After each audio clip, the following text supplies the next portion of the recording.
एक गांव के बाहर एक जंगल था। उसी जंगल में एक कुआं था जो बहुत ही पुराना कुआं था। कहा जाता है कि कुछ समय पहले एक लड़की ने कुएं में कूदकर अपनी जान दे दी थी। तब से वो कुएं में चुड़ैल का रूप लेकर रहती थी। जब कोई गांव वाला उधर से गुजरता, बचाओ, कोई मुझे बचाओ, इस कुएं से कोई तो मुझे निकालो, यहाँ से मुझे बचाओ। इस आवाज़ को जब वो व्यक्ति सुनता है तो कुएं के पास जाता है और जैसे ही कुएं के पास जाता है चुड़ैल तुरंत कुएं से बाहर निकल जाती है। चुड़ैल को देखकर वो व्यक्ति, अरे बाप रे बाप, ये तो कुएं वाली चुड़ैल है, ये तो मुझे कच्चा ही चबा जाएगी। अरे भागो रे भागो, अपनी जान बचा के भागो। और यह बोलकर वो व्यक्ति भागने वाला ही रहता है। तभी चुड़ैल उसे पकड़कर कुएं में खींच लेती है और उसे जान से मार देती है। उसी गांव में एक प्रदीप नाम का भी व्यक्ति रहता था। प्रदीप के घर सुनील उससे मिलने आता है और आकर सुनील प्रदीप से बोलता है, और प्रदीप भाई, ये बता, तेरा गांव इतना सुनसान क्यों लग रहा है? आते समय एक आदमी तक दिखाई नहीं दिया, कहाँ चले गए सब के सब?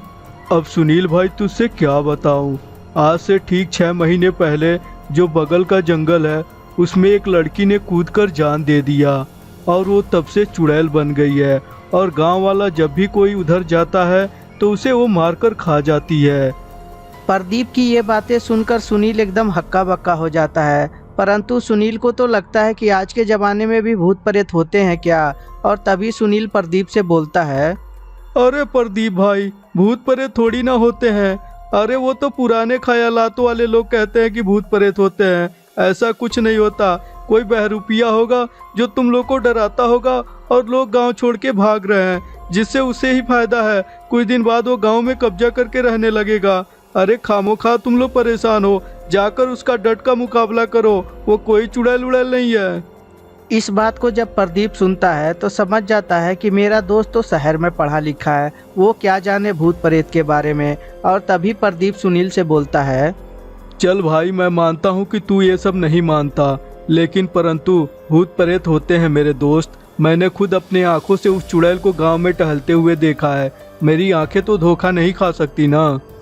सुनील जब इस बात को सुनता है तो अपने दोस्त पे भरोसा तो हो जाता है। परंतु सुनील, भाई, मैं तेरे बातों को झुठला तो नहीं सकता क्योंकि तूने आज तक मेरे से झूठ नहीं बोला, लेकिन आखिर में वो चुड़ैल चाहती क्या है?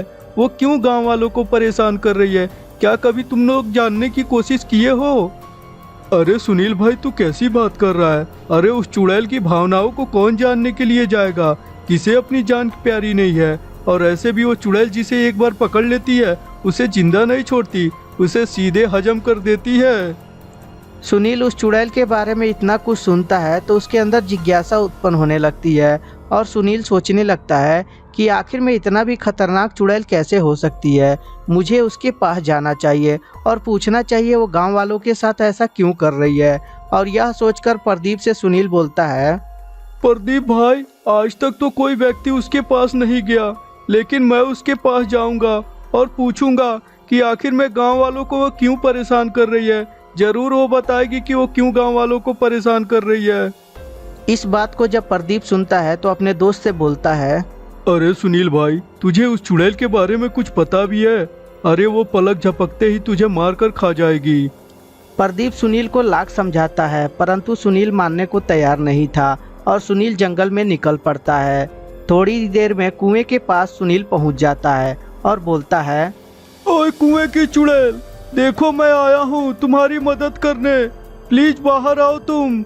और यह बोलकर सुनील वहीं खड़ा रहता है। तभी कुएं से अचानक से चुड़ैल निकलती है और उसके सामने आकर खड़ी हो जाती है। चुड़ैल को सुनील देखकर बिल्कुल भी घबराता नहीं है और बोलता है, चुड़ैल जी, मैं आपको परेशान किया, इसके लिए मैं माफ़ी मांगता हूँ। लेकिन चुड़ैल जी, आप गांव वालों को क्यों परेशान कर रही हैं? आखिर में गांव वालों से आपकी दुश्मनी क्या है? मुझे बताइए, मैं आपकी परेशानी हल कर दूंगा। चुड़ैल जब सुनील की बातें सुनती है तो सोच में पड़ जाती है कि ये कैसा इंसान है जो मुझसे डर ही नहीं रहा है। लगता है बहुत अच्छा इंसान है। और तभी चुड़ैल बोलती है, मैं भी इसी गांव की रहने वाली एक लड़की थी। मुझे एक लड़के से प्यार हो गया, परंतु वो मुझे छोड़कर विदेश चला गया और मैंने उसके गम में इस कुएं में कूदकर जान दे दी और तब से मेरी आत्मा यहीं भटक रही है। सुनील जब चुड़ैल की ये बातें सुनता है तो बोलता है, चुड़ैल जी, आपको मुक्ति जरूर मिल जाएगी इससे, लेकिन आपको एक छोटा सा काम करना होगा। जब भी कोई यहाँ से गुजरे तो आप उसे परेशान नहीं करेंगी।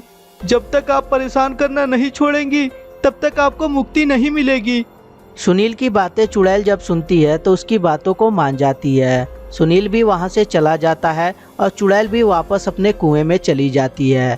थोड़े दिन बाद अचानक से चुड़ैल आसमान के तरफ उड़ने लगती है क्योंकि उसे मुक्ति मिल चुकी थी। तो दोस्तों, कैसी लगी ये कहानी हमें कमेंट करके ज़रूर बताएं। अगर जो वीडियो अच्छी लगी हो तो कृपया लाइक कर दें और हमारे चैनल को सब्सक्राइब करके घंटी भी दबा दें। और हाँ दोस्तों, अपने दोस्तों के साथ शेयर करना ना भूलें। धन्यवाद दोस्तों।